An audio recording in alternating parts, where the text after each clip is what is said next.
Welcome back to another North Carolina Tar Heels basketball recruiting podcast here on TarHeelIllustrated.com. And if you're watching us on our fast-growing YouTube channel, that is called Tar Heel Illustrated. I'm THI publisher Andrew Jones, and joining me is our director of basketball recruiting, longtime college, AAU, and high school coach, Mr. David Sisk. And David, no surprise here, our tea leaves that we have been dealing with the last several days have overwhelmingly been pointing in this direction, that Gigi Jackson, the top rated player nationally in the class of 2023, who committed to North Carolina April 27th, has announced he is no longer committed to the Tar Heels. And the plans are he will enroll early. He will reclassify to 2022 and enroll at South Carolina. This is something that you and I discussed as long ago as January. And then in February, and if you heard our podcast a couple of days ago, we kind of went into all of that. So David, Gigi Jackson, as we expected, no longer committed to UNC. How did this play out? Well, once you get into his recruitment, originally, it was considered a North Carolina Duke recruitment. And then, going back, even to the times, the dates as far back as you mentioned earlier in the year, I had individuals ask me, well, what about South Carolina? We're here in South Carolina. And I'm like, man, there's no way. North Carolina, Duke, I don't care if he does live in Columbia. He's not going to South Carolina. And little did I know that South Carolina became a major player. In fact, they were considered the favorites at one point. And if Frank Martin had not been fired after the season, I don't think we would have ever gotten into all this that we're into now. It appeared that that's what he was going to do. But that happened. The Martins and the Jacksons were very close, the families. Once that happened, North Carolina became the favorite. Duke kind of threw in the towel. North Carolina recruited very, very aggressively. But even with that, as we've said in the previous podcast, Gigi and those around him weren't always on the same page. Gigi was a little more aggressive in what he was saying as far as when he was going to do it, when he was going to commit and all that, whereas his dad was really kind of more analytical, a little bit more reserved. He said, we want to basically fill out every scenario, make sure there's no questions once we do this. And Gigi wanted to do it quickly. It's also noted that mom wanted him to stay home and go to South Carolina. And there was even the talk about the reclass. And we'd be remiss if we didn't say that one thing that supposedly was being pushed at South Carolina at that time when Frank Martin was still the head coach was South Carolina in a reclass to 2022. And like we said, shortly before the commitment and after the high school season was over, Bishop Jackson, the dad, told me, hey, he's not ready. We're not going to do this from a maturity, personal standpoint, from a basketball standpoint. He's just not ready. Now, I will push a little bit forward some things that I've not said before that I feel like we can say now that this was over. They were looking at going to, obviously with Oak Hill. Eric Stoneman was his head coach at Ridgeview. Steve Smith retired, legendary coach at Oak Hill. Eric Stoneman was an assistant there, and he's now the head coach at Oak Hill. And I saw him just in passing at the EYBL tournament in Louisville, and I said, well, are you going to get Gigi Jackson? And he said, I don't know. And I said, well, who's your big competition? Because to me, it just sounded like a done deal. That's what he would do, go to Oak Hill and go with his old coach. I thought it was tailor-made. And he said, North Carolina. And I went, really? Well, I'll take that back. You said Carolina, but I think you meant North Carolina at that time, which would be a reclass. So, it didn't make sense. He hadn't gone to NPA top 100 yet. So that was kind of out there. But then, like I said, North Carolina gets a commitment in the transfer portal from Pete Nance from Northwestern. So that pretty well closed that door, but it did not close the reclass door. And my opinion is that when he went to NBPA top 100 and was named most valuable player of a star-studded camp, I think they kind of sat back and looked at it, and I'm talking about the family and inner circle, and said, you know what? He is ready. We feel like this is something he can do. And I don't think it was an accident that once the reclassification talk fired up, it was right off the heels of NBPA top 100. North Carolina didn't have a spot. There were some talks about going to North Carolina, some rumors as a walk-on, which didn't make any sense at all. No. And so now let me say this. We're talking like South Carolina we mentioned that Gigi decommitted tonight, put it on Twitter that he was decommitting from North Carolina, but he hasn't said yet what his next step is. Yeah. I'm not surprised. I didn't feel like if it did happen, it would happen all at once. I felt like there would be the decommitment and then there would be an announcement. Here's my opinion. And I've said it on the previous podcast. Peach Jam starts Sunday. Team CP3 is probably going to go deep. They've got him, Robert Dillingham, very talented roster. They're expected to go deep. I think sometime during that, it's going to be nationally televised, that he's going to come on ESPN with Paul Biancardi there, and he's going to make his commitment to number one player. ESPN is really going to push for that.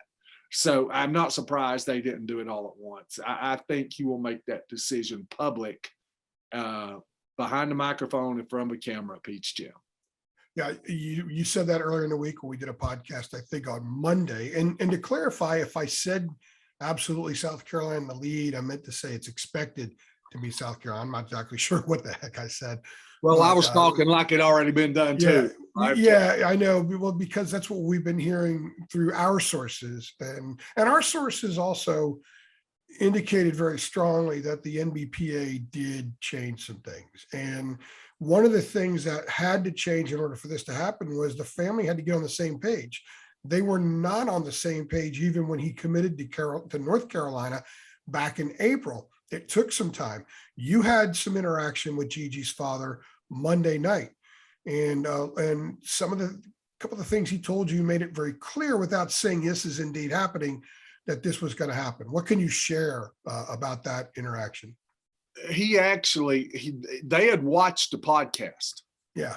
So the one that we did on Monday. Yeah. Yes. So, and I take it that I don't know if Gigi and the whole family did, but I know the dad did. So anyway, it's the last part. Just read the last part. He just said he closed it without at the end, and he was very complimentary, by the way. But he said, as we deal with this issue. Yeah. And that's what jumped out at me right away. Yes. And so as they deal with it, we knew what the issue was. That was going to be a decommitment, possible reclassification, possible new school, professional ranks, whatever it is. Yeah. And so that let us know, yes, there's definitely something going on there, that they're considering something. And it was him saying that he knew that we knew. We were kind of all on the same page there with that exchange.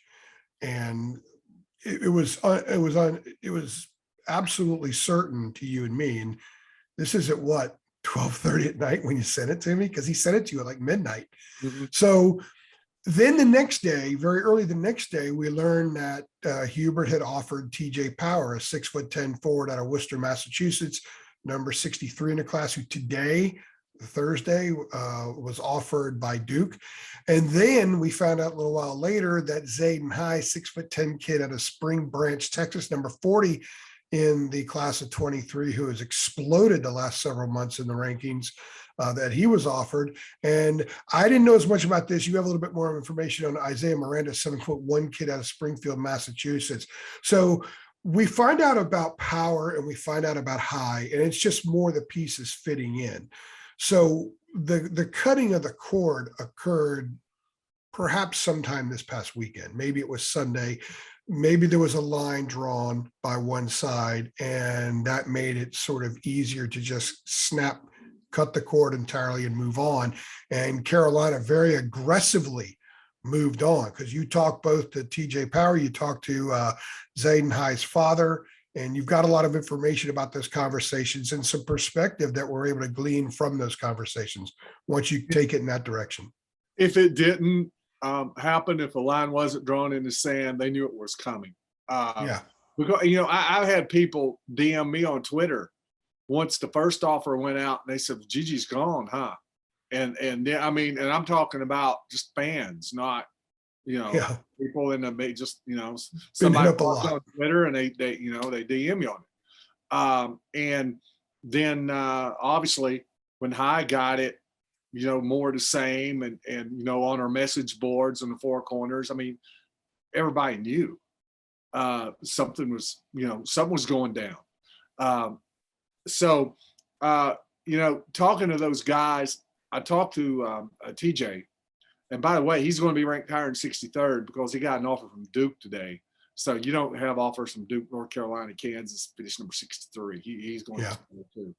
He also got UCLA earlier in the week as well. Yeah. So, everybody but Kentucky on that end. So they'll offer soon. Not about it. So anyway.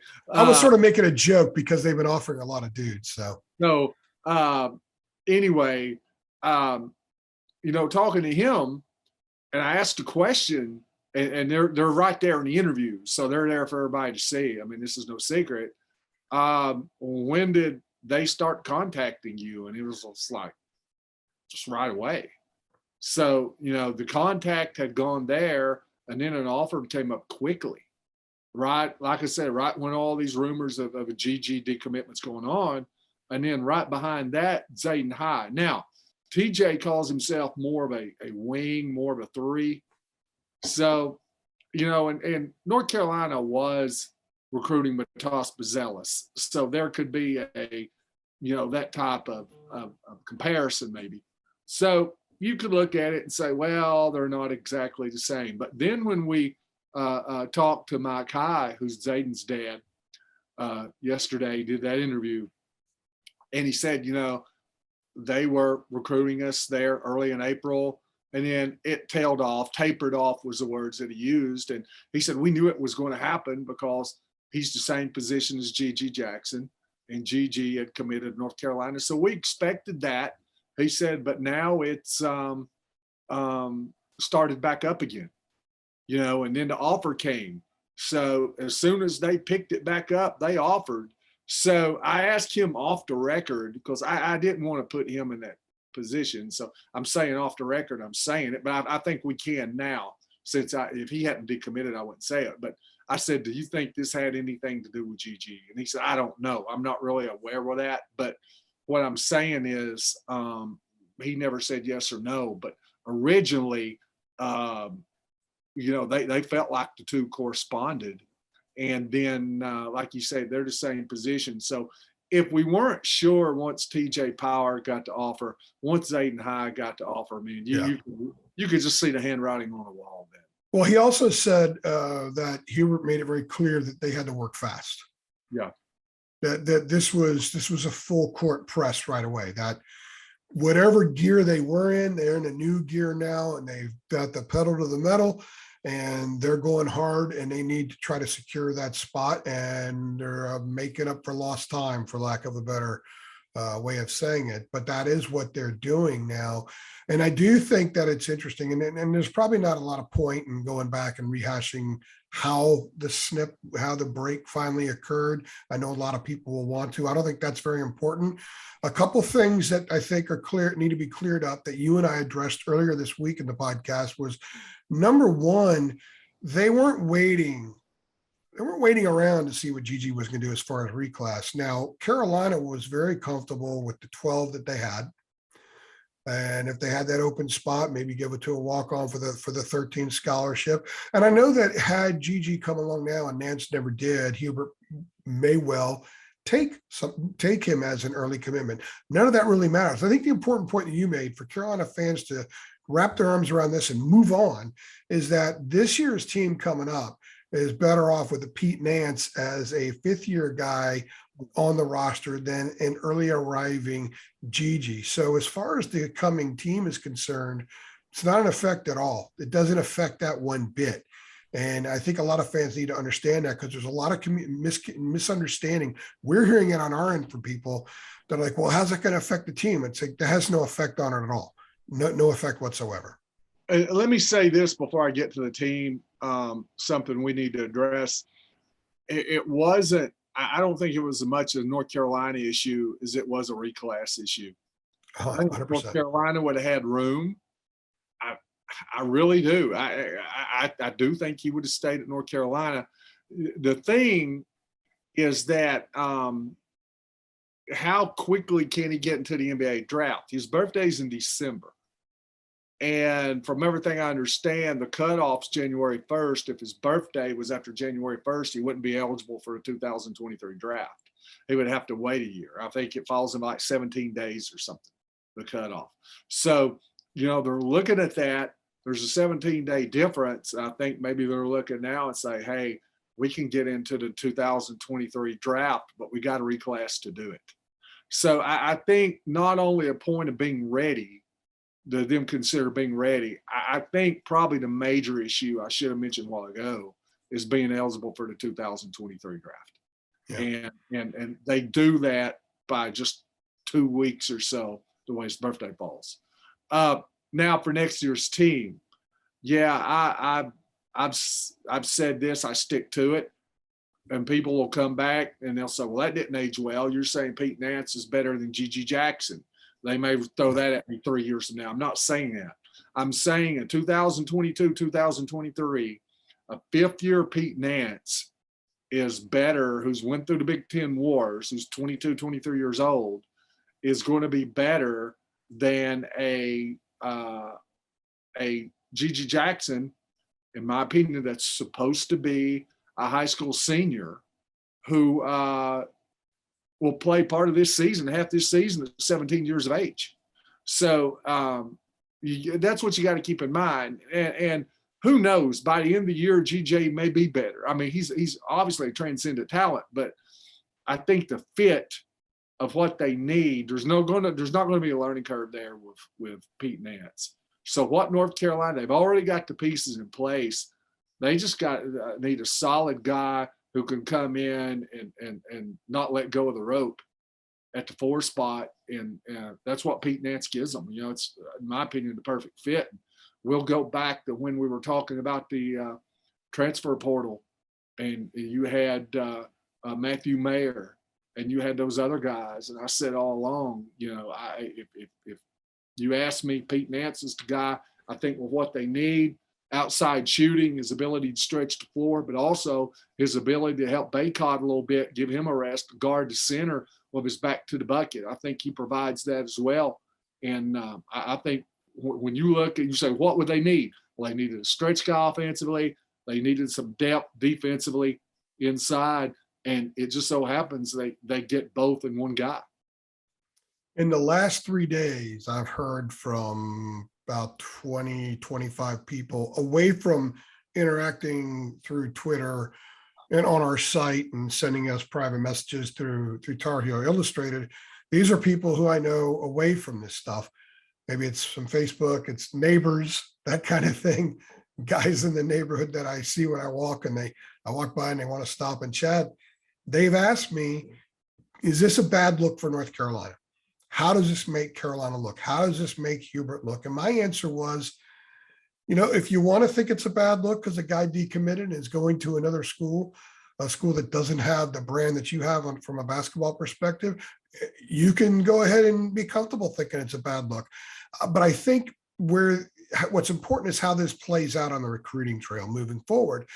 And let's say if Hubert needs to bring this up, or if he wants to use something to his advantage, what do you say about this, David? Hubert can go and say, look, number one player in the class, in the nation, 2023, if he wanted to reclass and come here, I wasn't going to move anybody out of scholarship. I wasn't going to make room for him.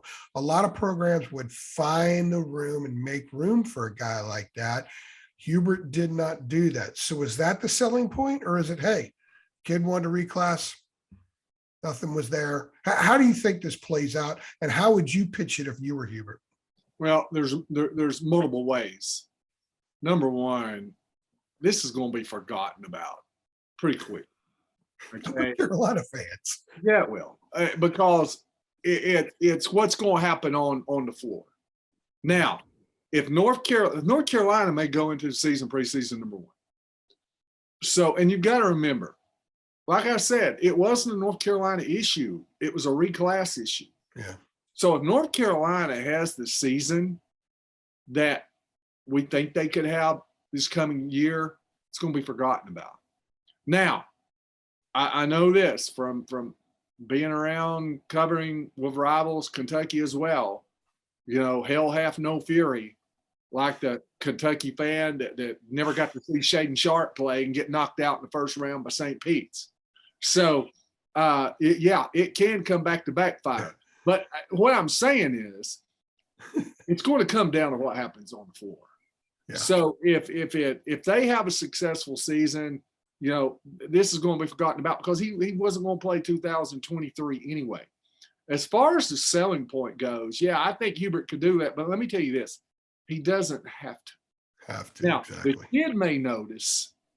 The kid may not notice, but the coaches will. I've got an article coming up. Finished it today. Typed it out. Took me most afternoon with Leo Papil, legendary figure. Founded the 45th year with BABC, the Boston Athletic Basketball or Amateur Basketball Club on the UIBL circuit. Was vice president with Celtics, scout with the Clippers, Rick Pitino's assistant at Boston U, minor league professional coach at 24 years of age, and a legendary figure. And I didn't get the first question out. He gave me 3 paragraphs before I ever asked the question, because he's TJ Power's coach, okay? So I said, all right, hey, man, I'm just really glad. I've known him forever. I'm really glad we get to write about one of your kids and they've offered TJ. And I never got the question. And he gave me about 7 minutes on a tape recorder without me asking a question. And he goes into stories about Dean Smith, recruiting, and I'm not going to spill it here. You'll have to read the story, because, man, there's so much good stuff in there.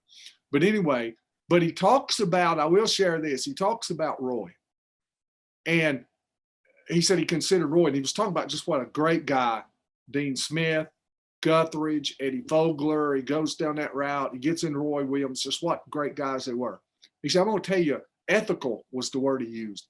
See, I'm going to tell you what kind of ethical guy Roy Williams was. He said, Bruce Brown Jr.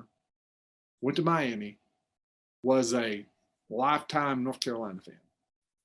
He said, I call Roy and I say, Bruce Brown wants to come to North Carolina. He's a North Carolina fan. And Roy's like, look, I'm full. And he said, I don't run off players. And he said, I'm not going to get rid of anybody for him to come in. I don't have room. And his words were in the next paragraph, he said, look, I don't know Hubert. I've never met Hubert. He said, no, we were in NBA. When I was with the Celtics, he was playing in the NBA. I know him through there. He said, but if he come from the Roy Williams tree, out of that family, he said he's cut from the same cloth. So he said, I can almost guarantee you he's an ethical guy too. So I make that comparison. Where we had that conversation, I make that comparison to Roy Williams would not cut that or take the scholarship from that 13th guy so he could bring in a pro. And but now you fast forward here, And I think basically Hubert did the same thing. So Yeah. here's what I'm saying. Parents will notice, high school coaches will notice, AAU coaches will notice. He won't have to go out and beat the drum about that. People will notice that he did right by his kids. And that's what I mean by the line in the sand. It wasn't, one side versus the other. It's like, look, can't do this. Sorry. So Gigi Jackson, the top rated player in the class of 2023, soon to be rated somewhere in 2022. He is no longer committed to play basketball in North Carolina. The expectations are reclassifying to 22 and going to South Carolina, which is in his hometown of Columbia, South Carolina. What this does for North Carolina, we hit on it a little bit tonight. We will continue to hit on it. You can get David's constant insight and tidbits that are never on podcasts for just $8.33 a month, which is less than the price of a movie ticket. You want entertainment? You got it every day of the month, every month at Tar Heel Illustrated. David's intel is worth it by itself. Dina's intel in football, all of our perspective, incredible boards. The last 6 days of the Gigi Jackson stuff on our message boards has been incredible. And if you haven't been on our site, unfortunately, you didn't get to experience that. Come on our site now, become a member, and you'll be a part of that stuff moving forward. For David Sisk, I am Andrew Jones. We appreciate you stopping by.